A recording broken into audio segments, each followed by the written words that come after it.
বল আবারও চলে যায় সাইড লাইনের বাইরে এবং থ্রোইন খাবাকসা একাদশের অনুকূলে।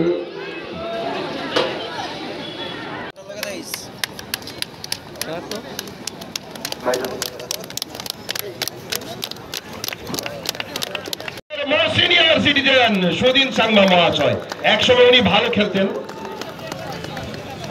এবং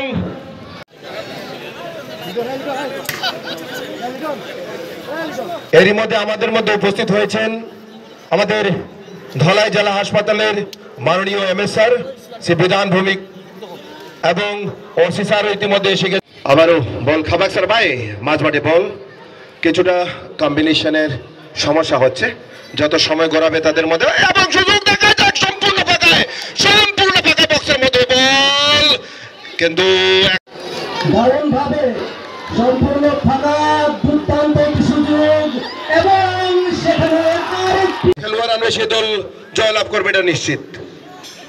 আক্রমণে রাইডিং দিয়ে 17 নম্বর জার্সি পড়তে খেলোয়াড় খাবাকসা -5 গোলরক্ষক। কাকে বল অনেক লেট।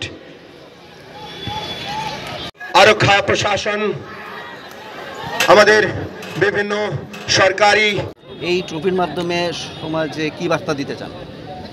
দেখুন, আমি একটা কথা বলছি, সোনালী সংঘ যারা এই খেলার উদ্যোক্তা, তারা আজকে 27 বছর এই খেলাটাকে গর্বের সাথে তারা এই খেলা পরিচালনা করছে এবং খুবই আনন্দের বিষয় যে তারা এমন একটা খেলা, এই খেলা এলাকার সমস্ত ক্রীড়াবিদ যারা রয়েছেন এই ফুটবল খেলাটাকে তারা খুব আপন করে নেয় এবং ফুটবল খেলা খুবই জনপ্রিয় খেলা এবং উত্তেজনাকর খেলা।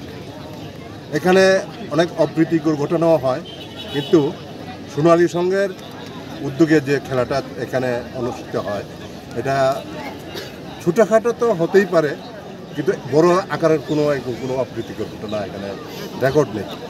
তো আমি বলবো যারা এখানে দর্শক আছেন, খেলোয়াড় আছেন, ওনারা বিশেষ করে খেলোয়াড়রা যারা আছেন ওনারা শৃঙ্খলার সাথে খেলাধুলা করবেন খেলোয়াড় মনোভাব নিয়ে।